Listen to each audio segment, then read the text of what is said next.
Hello, and welcome to Abby Lee Wellness, a place for sensitive souls to feel grounded and at ease as you learn everyday tools and insights to live your life most inspired.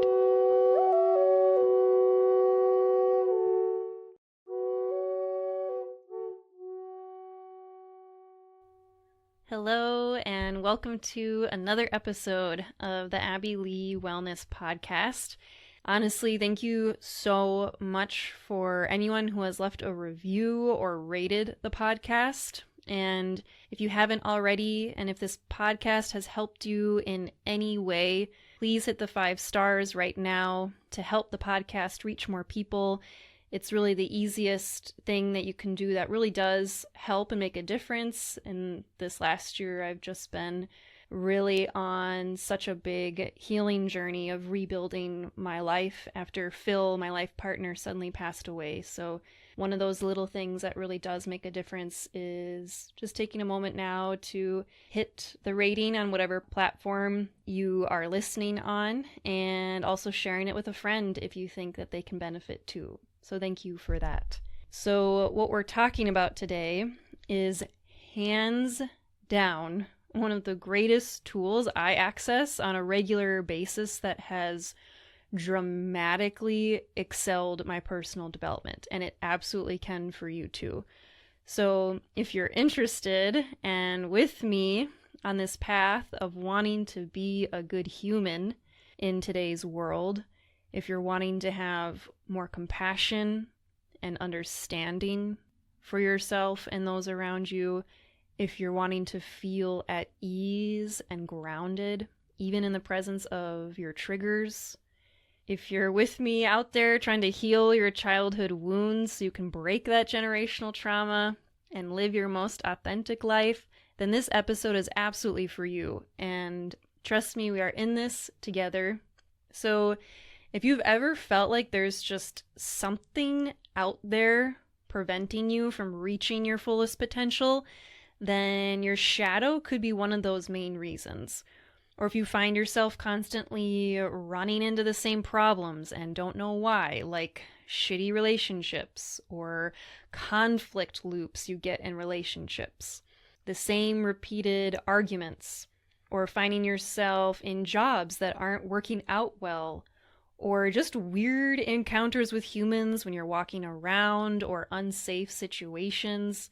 Any of these things that we just keep finding ourselves in that we know is not quite right for us, then it's really likely that your shadow has something to do with this. So what is shadow work? What is the shadow? So the shadow is the unconscious part of yourself. The shadow is the part of yourself that you deny. And since it's unconscious, and we deny this about ourselves, it's something we keep hidden from society and even from ourselves. And why do we keep it hidden? Because oftentimes we feel shame or embarrassment about this part of ourselves. And so with every interaction, every day that goes on, that we're living with ourselves, we keep denying and denying, therefore burying and burying this part of ourselves deeper and deeper. And these traits or behaviors that we hide from ourselves or the world are anywhere on the spectrum of what we label as good, or on the other side of the spectrum as what we've labeled as bad. So these parts that we're keeping hidden can be beautiful traits that I know the world would love to see from you, but maybe you don't believe in yourself, or maybe you don't have the self-esteem or confidence for it, or you only can see it in others that you deeply admire and look up to. That's the shadow.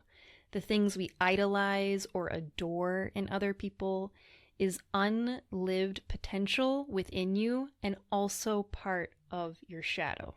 Or the shadow can be the traits that society has deemed as bad, or what the heck, that's gross, or that's weird, or that's just not okay. So you hear these things, Or you see these things and you're like, no, no, no, that's not me. I don't do that. That's bad. That's gross. No. So we hide these desires or thoughts or dreams or characteristics because we have shame or embarrassment about this part of ourselves, which often comes from our childhood. Maybe from your mom or dad or caregiver that put you down in some way, or a kid on the playground that made fun of you for something that made you doubt yourself or feel like what you're doing is wrong. So then a part of our soul and personality is fractured, where one part of ourselves creates a persona of how we show up in public, and we behave one way in public that might not necessarily be our full authentic selves, which is freaking draining. So if you just feel so drained after social interactions or at your job, it's likely that maybe you're not being your full authentic self because you're keeping up that persona due to your shadow. And we've done this to help ourselves survive and to be loved and accepted by our communities. So then the other part of ourself is the shadow self, which remains private or hidden, the parts we are afraid of or ashamed to show. So we create these two parts of ourselves, the persona of how we think we're supposed to be around others, and even when we're with ourselves, we get trained to create a mask, the persona. And then there's the other side of ourselves, the shadow side, which is kept hidden, the suppressed, dark, unacceptable parts of ourselves. So we'll dive into different examples today that you can likely relate with in some way that will help you to live more at ease. And honestly, thanks for being interested in this, because I think one of my biggest lessons from being a life coach is that not everybody is interested in living their best life.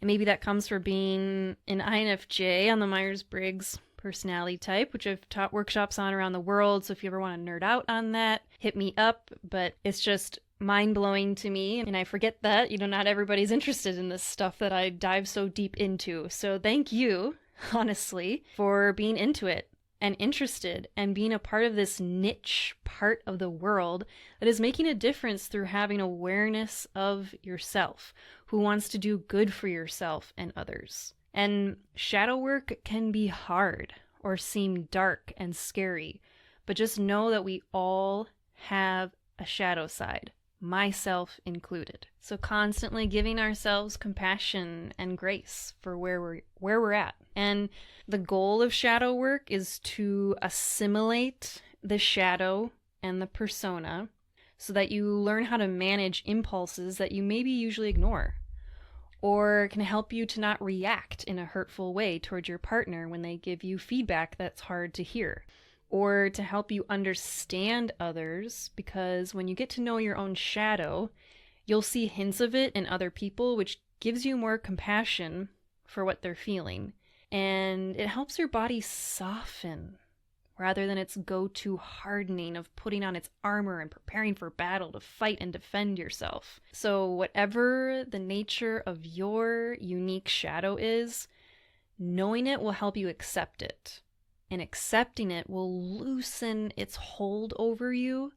And this loosening helps you live with so much freedom to be yourself, to love yourself, to love the life you live, to authentically live your purpose with less constraints, to be a good role model as a mother, a father, a grandparent, a sister, a brother, a friend, whatever roles you fulfill in your life.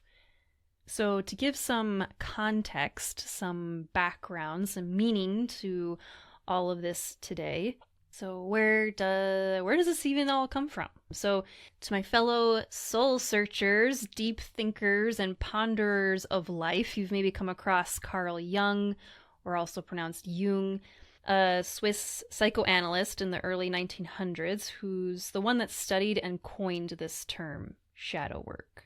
So Carl Jung defined these rejected parts of ourselves as the shadow. The parts of our ego that are like, nope, that's not me, that's evil, or that's bad, or that only exists in other people. So Carl Jung believed that these elements of our shadow often come from somewhere in your childhood. So these are parts of yourself that got disowned or repressed in your attempt to win acceptance from your family and peers.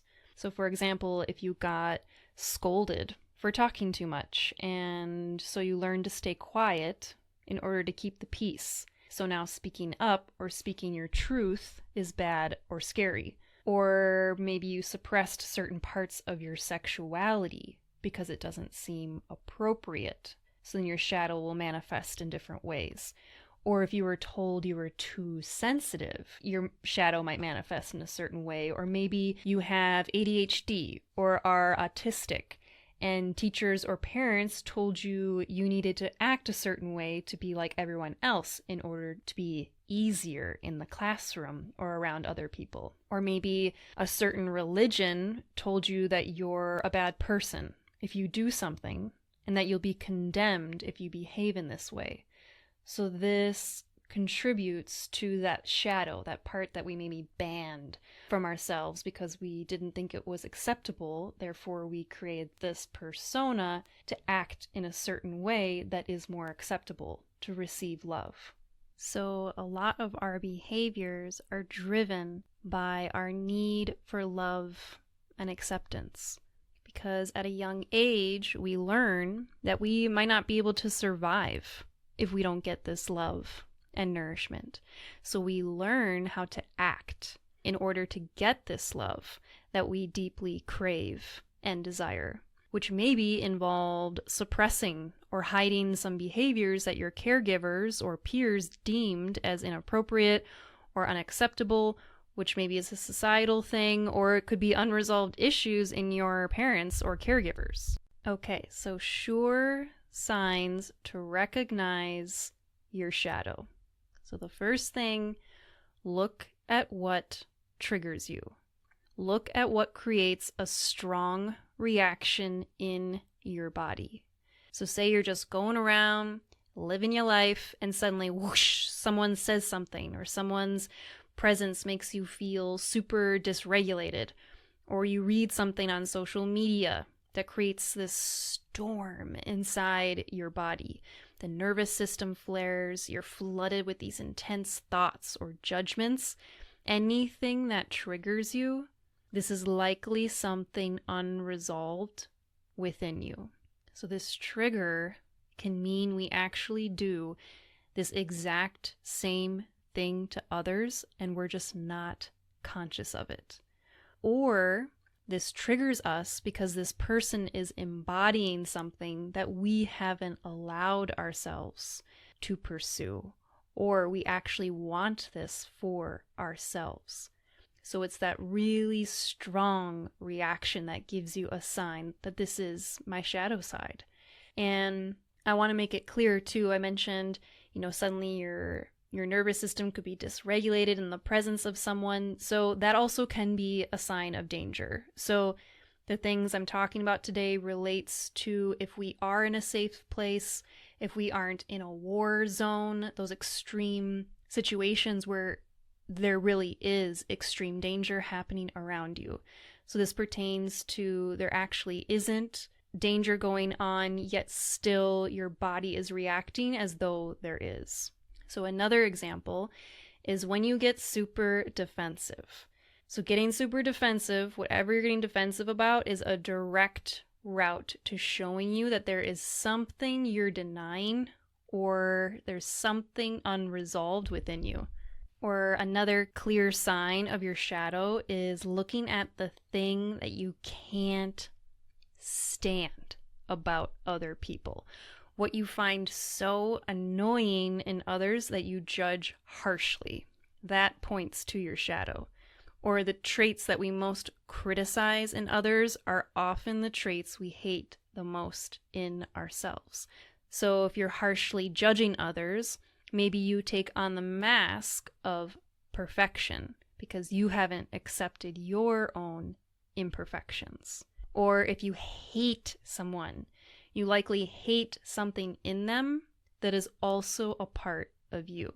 Or look at what you are constantly blaming others for. That tends to be a direct route to your shadow self. So what are the things you like the least in other people?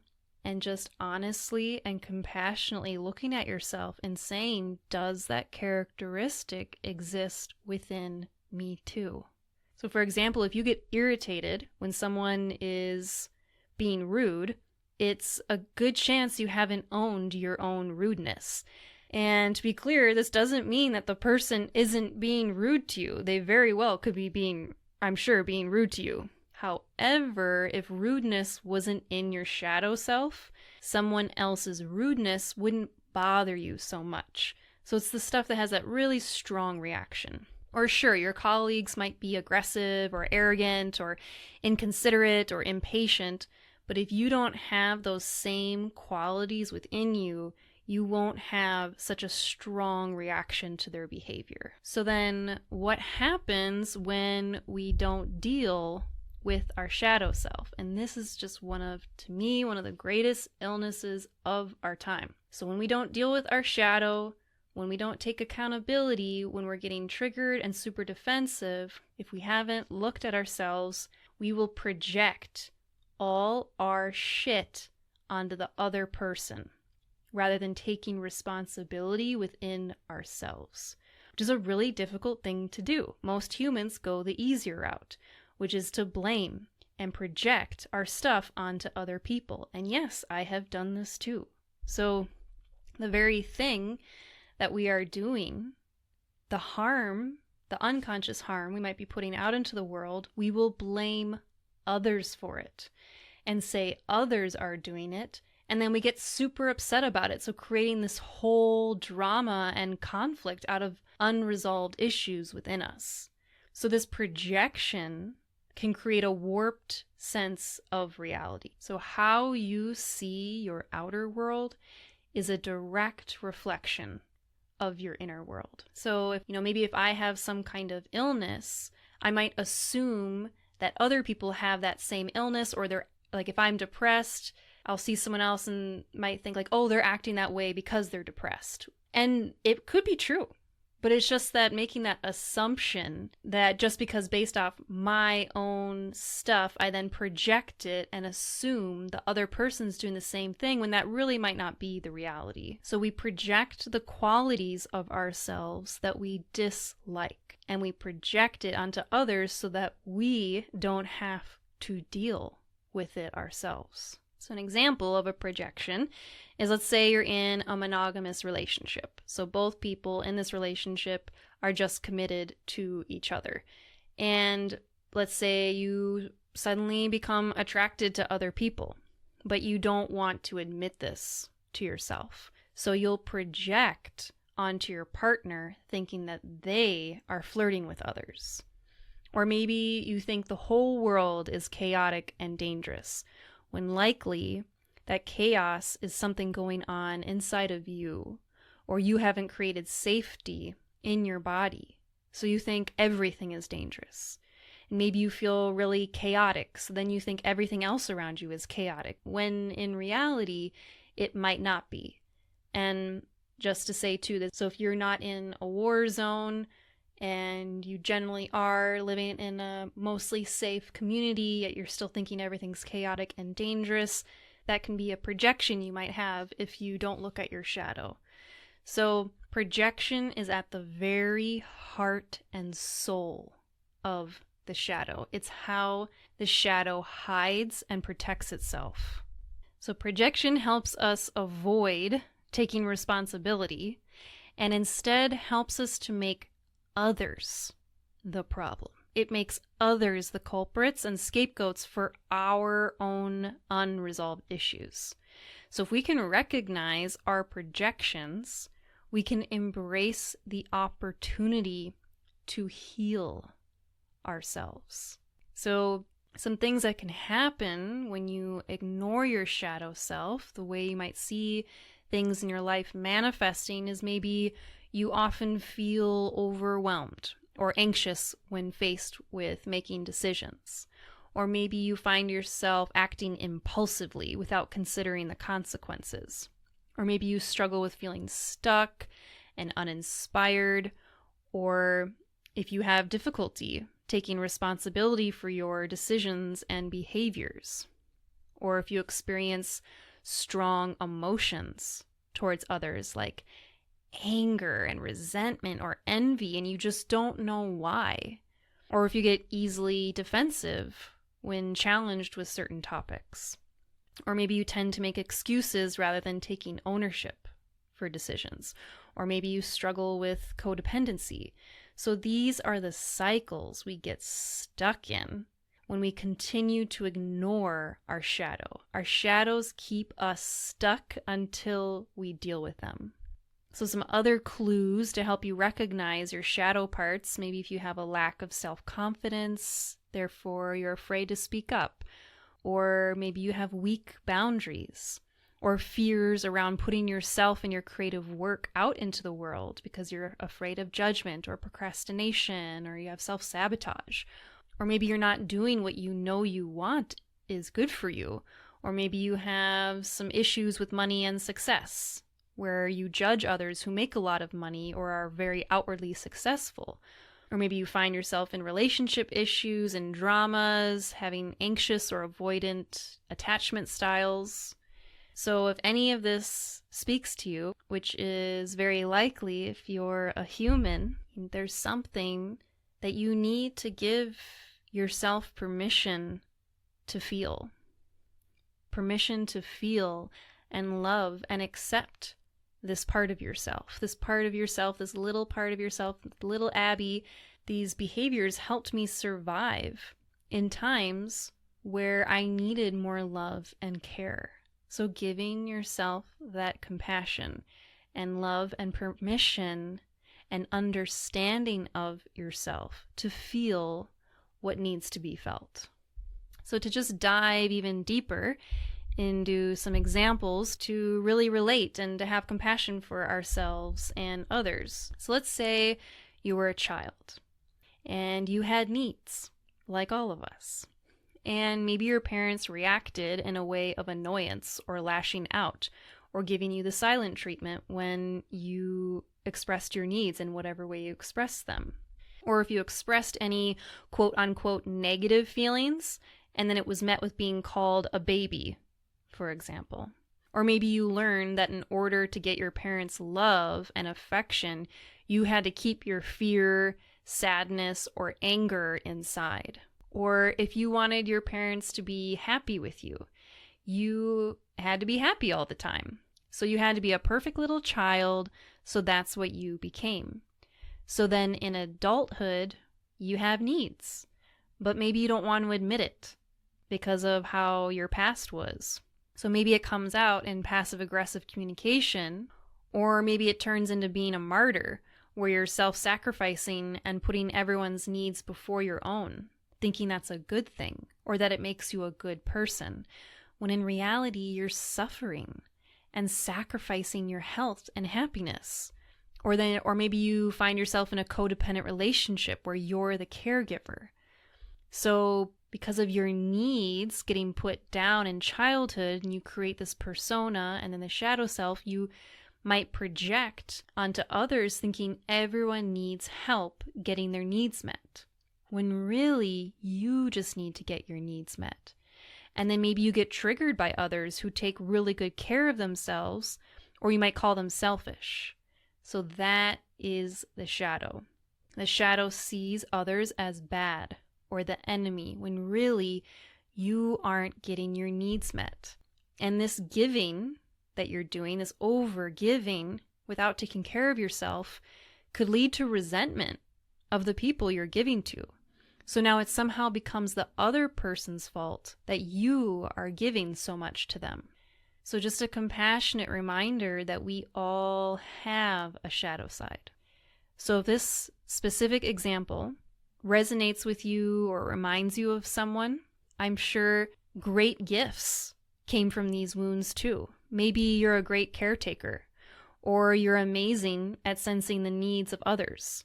So the key is, once we honor and become friends with and love that part of ourselves that needs to be loved, the part that's been masking your own needs by trying to fulfill others, we can integrate the shadow into the light. By making friends with your shadow side, you can continue to be someone who's caring, giving, and intuitive, but then you also have boundaries. So recognizing the shadow allows you to continue to harvest these beautiful gifts that you have, while also adding in the gift of the ability to do something like setting boundaries for yourself and others. And then you don't harshly judge or get triggered by others who do the same. Or maybe your shadow could be that you're insecure. So you might be deeply triggered when you're surrounded by successful people. You could be triggered maybe when a sibling gets a promotion, or when someone posts their success on social media, like a fancy car or buying a big new beautiful home, and you judge them harshly by saying, wow, they're boasting, or their parents probably just gave them money for that, or having a home or car like that is so unnecessary. So when we say these things, there's likely a relationship with money or success that you haven't dealt with within yourself. Maybe you resent your parents for growing up poor, or it's the part of you that wishes the same for yourself, but you don't have it. It's the part of you that's in scarcity mode. Or maybe you have that resentment toward when your parents got divorced when you were 7, and then you grew up in a small apartment sharing your room with your siblings. So it's hard for you to see others who have money and success. Or another example is if you believe that being assertive or aggressive makes you a bad person, you maybe have allowed other people to push your boundaries while you said nothing because you didn't want to cause trouble. However, maybe your shadow contains a nature that is assertive, a nature that you can feel push back angrily when you're being pushed by others.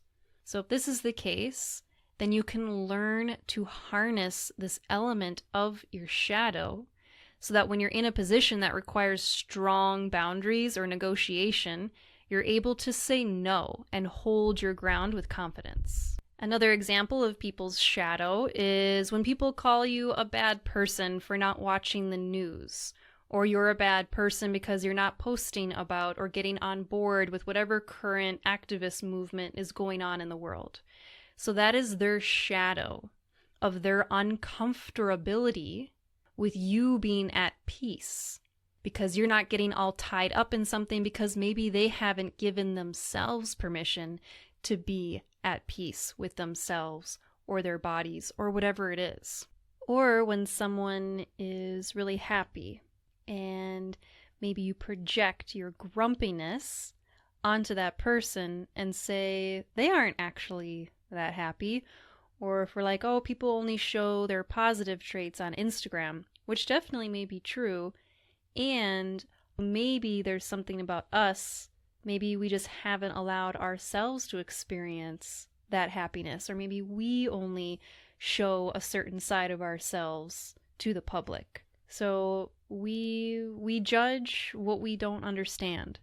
Or for example, if you were part of a religion where you had to follow certain rules, and it was bad to make a mistake, so you had to be perfect. So your shadow self may manifest as judging others when they are their true selves, because we haven't felt safe expressing our true self because we grew up thinking we had to behave in some way. Or maybe when you grew up, you didn't feel like your parents valued what you had to say. So little you thought your opinions didn't matter. Therefore, you'd stay quiet to avoid criticism or conflict. So now you have a hard time speaking up for yourself. Could be in relationships, or at your job, or on social media. So let's focus on a positive one. So maybe you see someone and you're like, wow, they're so confident, and gosh, look at how they carry themselves, and they're just able to speak their truth with ease. Wow. So when we see these things, know that that is unlived potential within you. And if you lack that self-confidence or self-esteem, you might already be like, no. But yes, I can almost guarantee that that's what it means, that inside of you, when you see these things, when you just look at someone and you're like, oh gosh, they're just so amazing. Look at what they do. I bet anything it means that that is something within you that you desire and you are absolutely capable of doing it too. Or one of my favorites is being in love is another beautiful way we project our shadows. So I think this is a kind of a cute example. Like, let's say you're someone with a permanent 9-to-5 job and you've lived in the same very organized apartment in the same city for many years. You have a really nice, secure life. And then you fall for someone who's an adventurer or a digital nomad or who's traveled all around the world. And so they symbolize this freedom and free-spiritedness and everything that they do. So the aspects of you, maybe you feeling like you haven't lived enough because you've been in this very safe and secure 9-to-5 job, making good money, having stability, you have the home. So you see this like wild nomad and you admire it, you project onto the other person this unlived potential within you. So this shows you what parts of yourself you're not expressing yet, like your dreams and potentials that you're ignoring, maybe out of fear. So in those first few months, or maybe longer, we idealize our new partner and put them on a pedestal because they have our lived aspects that are part of our own shadow, which I think can be a really, really beautiful thing. And I think a beautiful example of how the shadow side represents itself is in a woman's cycle during her ovulatory years. I talk more about this in episode 6, Embracing Your Feminine in a Masculine World.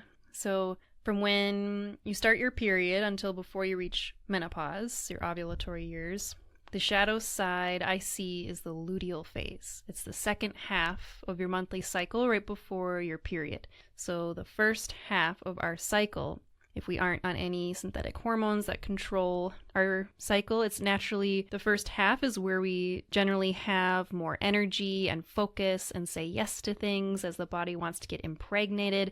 And then that glow gets set aside as we enter the luteal phase, which is after ovulation. So this is where we sit with ourselves and sometimes more difficult emotions or physical pains can come up. And it reveals to us what we maybe ignored or put aside when we were in that light and glowy phase, our first half of the cycle. So the second phase of the cycle is kind of like our shadow side. It shows us what we need to focus on. It reveals to us what we've been ignoring or burying down, where we need to give ourselves more love or permission to feel whatever it is we need to feel. So there's also something called the collective shadow, where people unite their shadows in groups or as societies.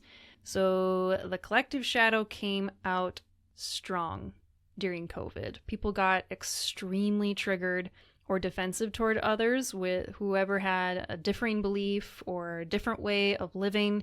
And it resulted in people saying some really nasty things to each other. Like, people's shadow sides were very, very clear. And so one deeply rooted shadow archetype I saw was the persona of the savior, where people were proclaiming, you have to do this one thing during the pandemic. And if you do this one thing, this is what makes you a good person. And so their persona, the mask they're putting on for everyone is, look at me, I'm such a good person for doing this. But then the moment that somebody who has a differing opinion or a different lifestyle than the savior, that's when the wrath came out. And that's when I would see them saying really harmful things, putting the other side down, calling the other side names. So they would get super defensive and super triggered because this person isn't doing what I want them to do, what they should be doing, what they have to be doing. And they were likely not conscious of how harmful these words are. At least that's what I like to tell myself. And they were actually inflicting the very same pain of their enemy. So the energy that they were putting out there was the exact same thing that they were trying to fight and say was evil. So they were projecting that exact same energy. And who knows, maybe it came from a place of needing to control their environment, or they were projecting their own distrust of their bodies onto others, their own fear. So both sides of the spectrum, both beliefs, which was labeled as the pro-vaxxers or anti-vaxxers, even though there's so much more middle than that and so much more to life than those two extremes. Both of those sides, if they were acting very strongly and getting super defensive and really triggered by the opposing side, that show that both sides have unintegrated shadows. Or this is something that has come up for me in the last several years that I find really interesting. So when we hate a spiritual leader or figure, someone in the public, for being human. So when we see something in this person on TV or someone that's in the spotlight, a celebrity or a spiritual figure that we really look up to, and they make a mistake, they say something really stupid, they say it could even be something really inappropriate, and then we all of a sudden, we're done. We totally cancel this person, no more. So this one speaks to the persona of perfectionism, because we see that this human that maybe we idolize has a flaw. And maybe we haven't accepted that we too have these traits, that we also have these flaws, that even when we're on this path to trying to be a good person, that you can still do things that aren't perfect. And this one really came up for me. So for me personally, ever since I was a little girl, I just really loved Martin Luther King Jr. and Gandhi. I really admire and always looked up to their nonviolent ways. That is something that has just always spoken to me. They really spoke to my heart. And my dad's birthday is even on the same day, January 15th, as Martin Luther King Jr. So I just have this close connection with it. So then it came out that maybe people were saying that Martin Luther King Jr. was cheating on his wife, and then people hate him or put him down. And yeah, it's a real bummer. It really is. And also, there is so much good that man has done. And so if we have this persona of perfectionism, we will just expect them to be perfect too. Or for me, I was really bummed when I traveled to India when I was 20. Pretty sure I was 20 years old.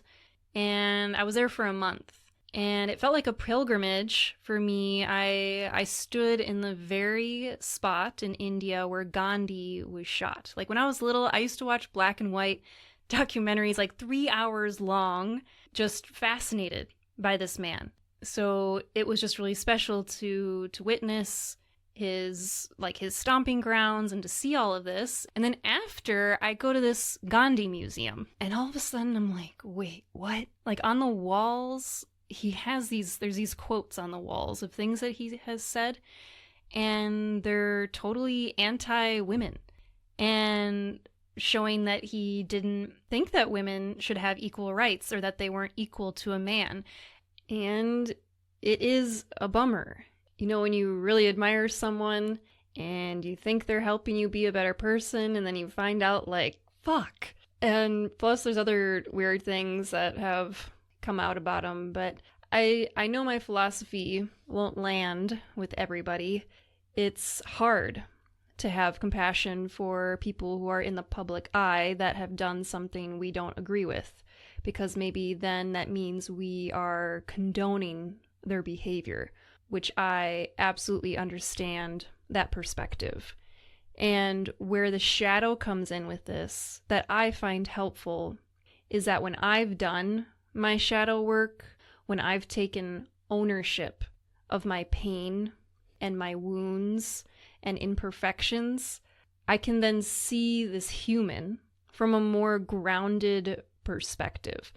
I can see he was a man living in India in the early 1900s who's only so far ahead of his time. And I can see the massive impact that he had on India's history, and I can recognize, okay, there's these traits in him that I no longer look up to. And yes, my view on him has changed. And there's just a different energy we embody when we make friends with our shadow. Rather than have these wildly intense emotions backed with so much anger and force and getting super dysregulated and heated, and I have to go around and tell everyone you can't like Gandhi and you're a bad person if you like Gandhi. And I'm talking about so much more than just what I think of Gandhi right now. This example speaks to how I see a lot of humanity reacting right now and getting so wrapped up in certain issues to the point where we're yelling at each other and inflicting our pain onto others unconsciously. And so when we can humble ourselves and just let go, we can have conversations and dialogue rather than having triggering, defensive, heated debates where neither person's message is safely getting heard. And if you're interested to hear more about that topic, you might like one of the most popular episodes, episode 4, Why is Everyone Getting So Offended? So definitely give that one a listen after this one if you haven't already. So Hollywood loves working with the shadow side. So we see it in classic characters like in Lord of the Rings between Frodo and Gollum, or in Star Wars, Luke Skywalker and Darth Vader, or in Harry Potter between Voldemort and Harry Potter. So it's these two seemingly opposites that are at war with each other, where each are representing each other's shadows. Where if Darth Vader healed his wounds, he could be like Luke Skywalker and use his darkness to create positive change in the world. Or one of my favorites is Gollum from Lord of the Rings and Frodo. I really like Gollum. I read all the books, and I feel like they make him look more mean and deceptive in the movies, naturally, than how he was in the books. I mean, he was like that in the books too, but there were just a couple extra scenes in the movies where I'm just like, Gollum did not do that in the books. So Gollum was corrupted by the ring's power, and he's a great representation of what Frodo easily could be if Frodo caved into the temptations of the dark side. And in Harry Potter, one of my all-time favorites, Harry and Voldemort are deeply connected. There's literally a piece of Voldemort's soul lodged in Harry. So Voldemort is a part of Harry's shadow. And what I love about each of these character dynamics is there's usually that moment when the main character, usually the one that represents the good, sees a piece of themselves in that evil character, and that main character has compassion and understanding for their opposing side in some way, which helps this main character to live alongside their shadow, to even work together or against the shadow. And then they ultimately integrate it to be the best version of themselves, which usually ends up saving the universe. So like when Luke Skywalker learns that Darth Vader is his dad, initially he's shocked, but then learns to accept it and still see the good in Darth Vader. Or in Lord of the Rings, the only characters that show any compassion towards Gollum, I'm pretty sure, are Frodo, Gandalf, and Bilbo. And we learn that Gollum actually was a hobbit, but the darkness turned him into this pitiful creature. And Frodo has moments where he looks at Gollum and sees this. And he learns to have some mercy for Gollum and is able to see that he himself, that Frodo, could easily turn into this darkness too, since he feels the pull of the darkness of the ring. So by creating this relationship with his shadow, with Gollum, Frodo is able to go on this whole journey of being faced with good and evil. Or Harry Potter does his own shadow work when he finds out he can speak Parseltongue, the snake language. And Harry then questions things and wonders, should I have been in Slytherin house? Was I put in the wrong house? What does this mean? This is all the questions that come up with when we're faced with our shadow. And, if he did belong in Slytherin, then that's proof that he shares qualities with the people he hates the most, the Slytherin house. Or it could even prove, or he thinks, God forbid, that could mean he's not a really good person. And why I love Harry so much is he has these moments where he actually feels compassion for Voldemort, the greatest villain in all the wizarding world, Harry actually sees, like, wow, we grew up very similarly, both as orphans. We both found a home at Hogwarts. And yeah, he literally has compassion for the dude that is trying to murder him and has murdered his parents. So Harry's doing the shadow work. So we become at peace when we no longer struggle with our dark side. Or to be more realistic, we become closer to peace when we struggle with the darkness a little less. So the shadow isn't something to be resisted or destroyed. It's something to be integrated into our conscious personality. And what was a huge learning opportunity for me when I first started diving into this is that it's important to feed both the light and the dark, not just the one, not just the light or just the dark, because when we only focus on one, we really just cast a larger shadow. Like, I grew up thinking anger is bad. I will never feel anger. Not me. I'm not angry. I saw how destructive and horrible it was growing up, so I decided I will not be that. I will not be angry. So what does it do? It suppresses the anger. And sure, it made me a really kind and loving person that didn't want to hurt others, but it made me suppress my anger at times. So now I know it's okay to be angry. It doesn't make me a bad person to have anger.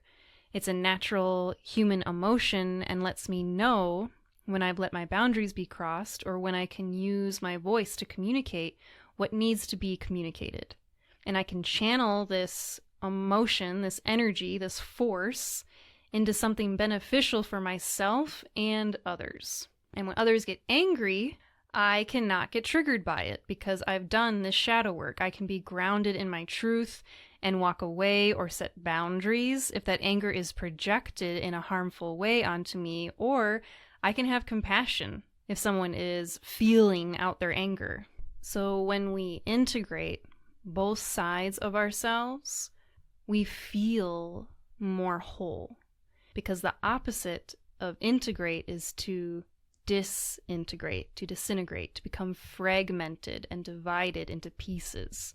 And when we bring awareness to this part of ourselves and have the vulnerability to talk about it and to say it to ourselves and to others that we trust, we're able to respond rather than react in difficult situations. So why does this even matter? How can it help you? So you're able to take off your mask and live authentically, which is so freeing. You're able to unlock your full potential. You're able to stay grounded in the presence of conflict or difficult conversations among your family members, among your friends, among your coworkers, among the topics you see online. It can help you be in a place of presence when triggers arise or when you get that impulse to react. So instead of lashing out or causing harm to ourselves or others with our thoughts, our actions, you take radical responsibility for how you show up in the world. So we can put aside the blame game and pointing fingers at others, and instead we open our hearts. We compassionately and lovingly look at ourselves and say, wow, this thing that my mom has been doing that bothers the fuck out of me is actually something I see in myself. Or this thing that I see in someone I follow online. Their beauty, their grace, their hardworkingness, that's actually something I possess. Like, holy crap, I can actually do that too. And when we do this shadow work, we can become free of addictions or toxic relationships or negative thought patterns. And we begin to end this cycle of self-destruction and instead step into a life of more ease, where life doesn't have to be so hard or tiring or draining. And instead we carry this peace and love and understanding for ourselves and others. And we shift all that energy that goes to blaming and putting other people down and the negative thought patterns that take up so much energy that we've just gotten used to. And once we notice it and acknowledge it and make peace with it, we move on and give energy to what fuels us in this lifetime. And then we have higher self-esteem. This is the real deal. I have seen it in myself. Maybe 10 years ago or so was when I first started, when someone first asked me, have you ever done shadow work? Have you ever heard of the shadow? And ever since then, it's been a massive part of my spiritual growth, my personal development, the way I see and speak to a difficult boss. Or the biggest for me is in intimate relationships where the shadow really reveals itself, and it radically shifted my view and allowed me to soften in spaces where the body wants to harden and protect, especially in conflict for me. So if you've been looking to learn to love yourself more and deepen the connection with yourself, then shadow work is a good path to take. So no matter what these parts of ourselves that we've buried so deep, one thing is clear. The things we are avoiding the most are the parts of yourself that need to be fully loved. Because those parts of you have served you. Those parts that we've hidden deserve all the appreciation in the world because they've done so much to protect you and keep you safe.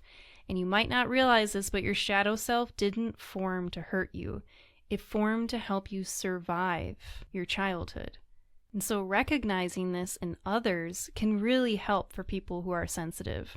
To not take things so personally when you can just feel other people's energy that's maybe difficult. But if we haven't done our own work, we might judge others who are in that space. So when we can reflect and sit with ourselves, we instead can allow what we see to help us have more compassion. To say, I see you struggling and I have struggled too. And shadow work terrifies people. And it doesn't have to be so dark and scary, especially when we have this community of people who are here listening to the podcast now who are being vulnerable and open and honest and creating safe spaces for us to express ourselves. You know, maybe your shadow self gave you the gift of advocacy, or maybe it gave you the gift of supreme sensitivity or an artistic soul, or maybe it gave you the gift of teaching and healing. So the more we can integrate and bring these parts together, the more whole and healed we feel, because we can't heal what we don't see or feel. So I'll prescribe 2 antidotes for the 2 sides of the spectrum. You can see where you fall, and of course you can be somewhere in the middle. So I'll just give you 2 things to ponder and consider where you're at in your life, what you think would be best for you. So for those of you who are already hard on yourselves, for those of you where it's really easy to see the negative in yourself, for those who maybe struggle with self-worth or self-esteem or self-love, I'd say the medicine for you is to look at what you deeply admire in others. What are those things you see in others that you don't believe in yourself? And begin to focus on specifically what it is you admire in others. Feed your thoughts and feed your energy into realizing this is untapped potential within you. That those feelings that you have really mean you can do it. So give energy to the you can do it mindset. And for those of you on the other side of the spectrum who may have a bigger ego or more confidence, or where it's easier to say, no, that's not me, I don't do those things. Maybe it's easier for you to blame others rather than yourself. I'd say your medicine is to look at what you judge harshly in others and begin to realize that you possess those traits too. So let yourself soften and have compassion and patience and understanding for this other person, and take full ownership and responsibility for how you treat others. So thank you for being a part of this community of those who are on the path to making the world a better place through our own personal development. So let me know how your shadow work goes. Let me know what you thought of this by messaging me on Instagram, Abby Lee Wellness, or you can email me, abbyleewellness@gmail.com. So thank you for being here. You are not bothering me if you message me and tell me how this episode was for you. I'd really love to hear from you. And I have a lot of fun topics that I'm interested in diving into in the next several months. So follow along the Abby Lee Wellness Podcast. Love you guys. And I will see you next time.